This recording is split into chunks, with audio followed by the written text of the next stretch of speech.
नमस्कार, आप देख रहे हैं टीवी 9 राजस्थान। मैं हूं अम्बेश श्रीवास्तव और आज बात करेंगे इनसाइड स्टोरी में बीजेपी ने जो किया, अब क्या कांग्रेस करने वाली है। वरिष्ठ नेताओं की छुट्टी, क्योंकि कल ही अभिमन्यु पुनिया और यूथ कांग्रेस की जो सभा है वहां से एक आवाज़ निकल के आई थी कि आने वाला वक्त जो है वो पायलट, डोडासरा और जूली का है।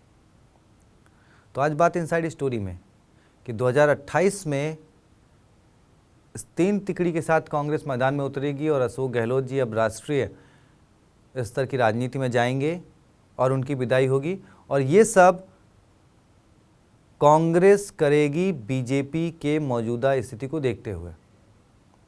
दरअसल 2023 में जब सत्ता में बीजेपी लौटी तो कई बड़े वरिष्ठ नाम जो है वो मुख्यमंत्री पद के दावेदार थे। गजेंद्र सिंह शेखावत, वसुंधरा राजे सिंधिया, किरोड़ी लाल मीणा, अश्वनी वैष्णव और भी आप सोच लीजिए कितने नाम थे चर्चा में।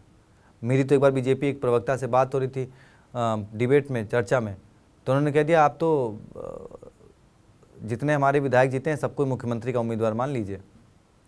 खैर, हकीकत निकली कि जब मुख्यमंत्री बनाने की बारी आई तो सारे वरिष्ठ नेता साइड हो गए और बीजेपी ने अपने पहले बार के जीते हुए विधायक को मुख्यमंत्री बना दिया। नाम था भजन लाल शर्मा। उसके बाद अभी राष्ट्रीय अध्यक्ष की बात आई।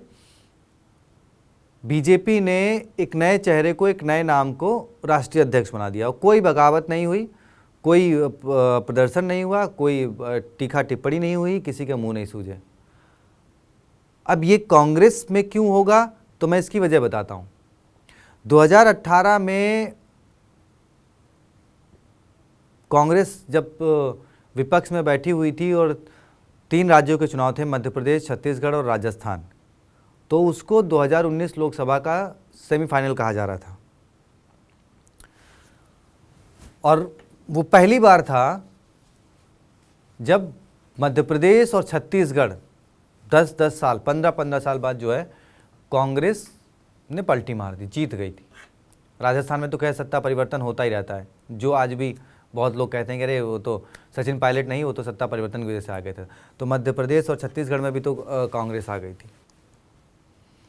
माना जा रहा था कि भाई मध्य प्रदेश में ज्योतिरादित्य सिंधिया और राजस्थान में सचिन पायलट मुख्यमंत्री बनाए जाएंगे, क्योंकि उस वक्त राहुल गांधी अध्यक्ष थे।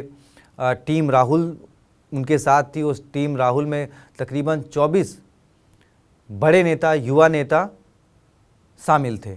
उसमें राजस्थान के भी थे, मध्य प्रदेश के ज्योतिरादित्य सिंधिया थे, यूपी से भी थे, महाराष्ट्र से RPN सिंह और मिलिंद देवड़ा, बहुत नाम थे। कई युवा नेता थे जो बाद में छोड़ के चले गए। अब आपको सिर्फ एक ही युवा नेता राहुल गांधी की टीम में या कहें राहुल गांधी के साथ खड़ा हुआ दिखता है, वो सचिन पायलट।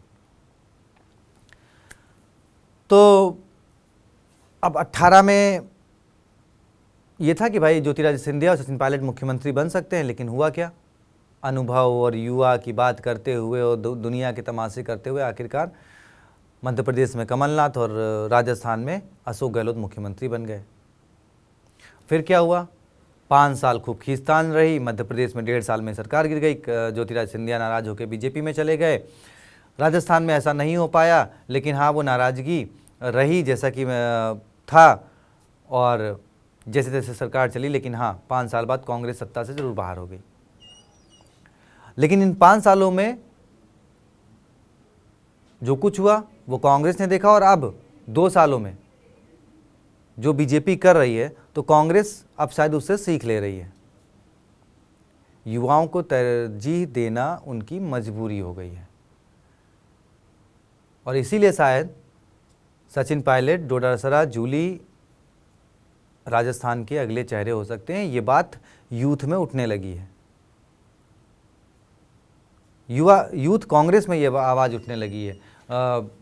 अभिमन्यु पुनिया विधायक हैं, उन्होंने भी कहा कि आने वाला वक्त सचिन पायलट, डोडासरा, जूली का है।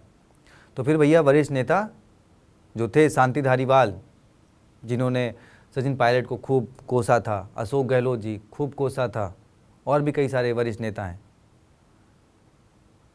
तो अब सबके दिन बहुर चुके हैं और आने वाला वक्त वाकई में अगर कांग्रेस को अपने आप को उठाना है तो क्या वाकई में उसे युवाओं की जो सोच राहुल गांधी की 2018 में थी वापस उस पर आना पड़ेगा, युवाओं की टीम बनानी पड़ेगी, युवाओं पे भरोसा जताना पड़ेगा, तब जाकर ही